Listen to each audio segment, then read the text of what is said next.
Runner on first as well.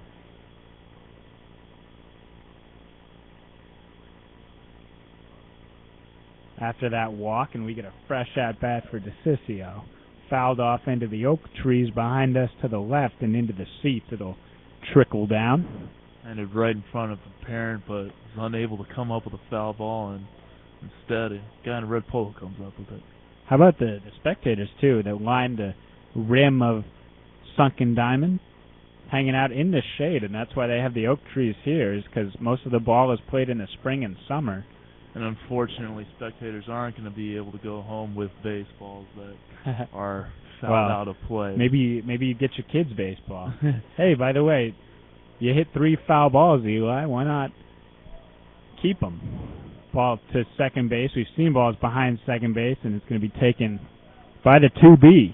Nice catch by Nelson, and that's the end of the frame. Good heat there by McGowan to retire the batter. 2 gone in the inning, and we're back to the top of the order. They bat a dozen. No problem with that. And Berry, the hitter. It's Berry who doubled to open this game, and he ended up coming around to score the opening run. Part of 4 on 5 hits that have been scored thus far. He takes outside, and on 2-1, that's a lucrative pitch to swing at, but it is a slight hitter's count in this situation, starting from 1-1. So Berry decides to lay off. Great batter's eye. Almost pulled the trigger. This time he will pull the trigger, and it's a shot all the way out to the 335 sign, beyond the 335. The third panel from the left in fair territory, a home run for Berry, and he improves his resume. A double and a home run now. Well, he's making quite a name for himself in just a couple of swings of the bat at this camp so far. You mentioned the lead-off double and now a 2-run blast, and that was a mammoth shot there, clearing the fence by a good 10 feet over there in left field. Still 2 outs in the inning. We're back to Saba, or rather Ingram. It's Ingram then Saba. So he's a guy who has a lot of power as well. We've seen him hit a home run in batting practice. Got a real impressive high school acumen as well, doesn't he, Kevin? He definitely does. He had 6 runs batted in the state championship game, going 3 for 4 with a jack as well. Right now he takes a strike 1 and 2, and he's a tall class of 2011 kid. Outside corner, O'Leary wanted it. He goes to the Bull School, which is a high school well known for their high school sports. Florida's just filled with talented schools. You got the #1 football in the nation, #1 baseball, depending on whether the SoCal schools get love on a year-to-year basis. Full count to Slater. He moves in towards the plate and puts one over the top of the press box. And we can hear it hit the fence that surrounds play here.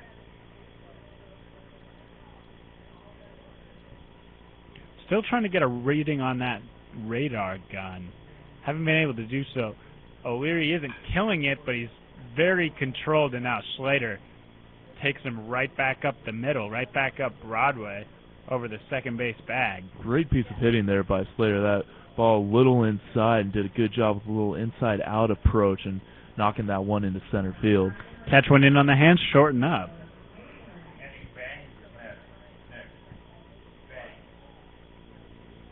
Bangs will hit next.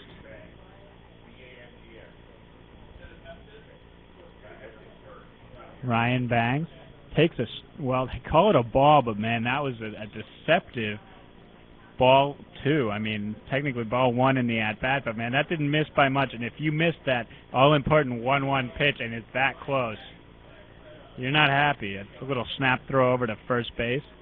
O'Leary made a nice move. Speaking of deceptive, those lefties growing ever closer to moving to the plate while they throw to first base. I think every year that imaginary line that umpires have changes a bit. It was a lot harder to steal off a lefty than a righty because they're looking right at the runner over at first base.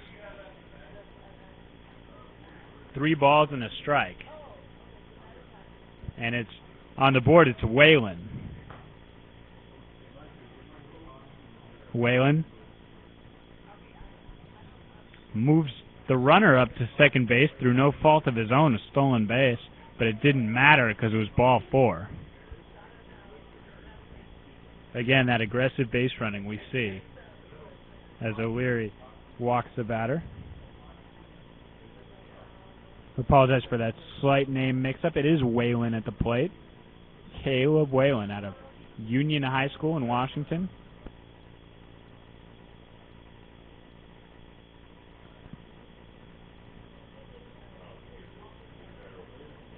High black socks, and he gets plunked on the elbow.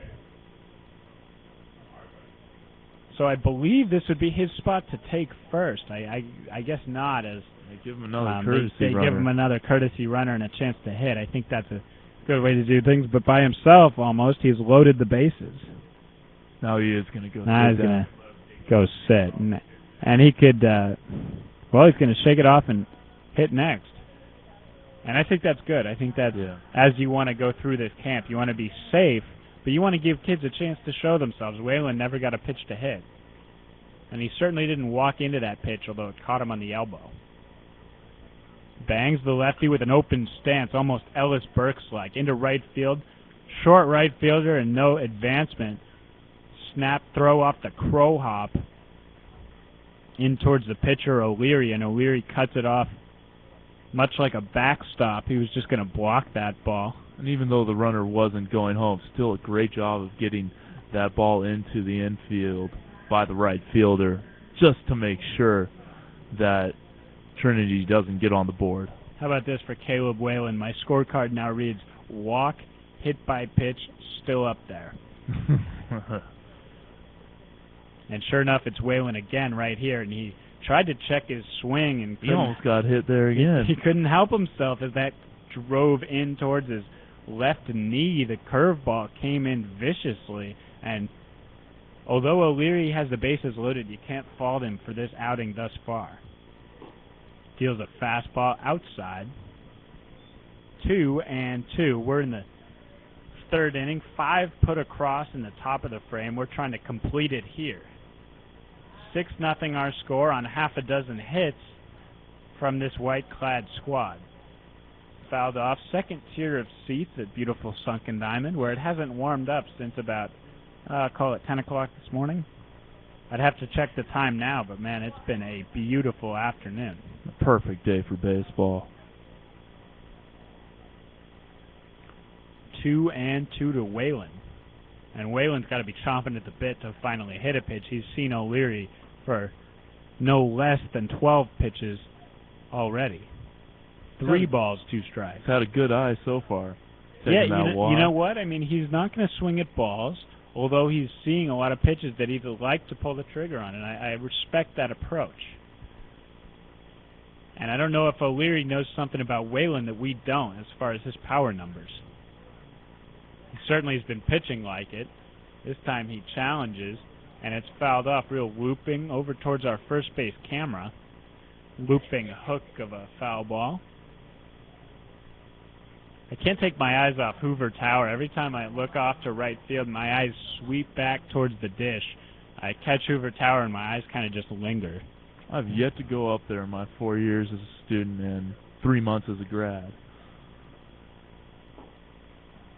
Ball inside, and Whalen takes one step towards first base because it's ball 4. But he's going to get another look. And again, the official ruling was that if you get hit by a pitch, then you finally take or if you walk and get hit by a pitch, or you walk twice, the second time around, you take first base. But Whalen, on a couple of instances now, in his second at-bat, has not had a chance to hit the ball, so he might have a marathon's day up there at the dish. 1 run put across, it was walked home. Into left field now, just foul. A lot of topspin on that ball, curled outside the grid, and Whalen would have liked to pick up a nice little 2-bagger after spending a day and a half at the dish, it seems. Finally seen a pitch he'd like to take a hack at, and he put a good charge into that one, just foul. What a laser beam. Pitch was up in his own turn to hips. Hips were in rhythm with the rest of the body, the arms coming through. Real beautiful piece of hitting. 1 ball, 2 strikes, behind in the count. Whalen takes below the knees, and that pitch didn't miss by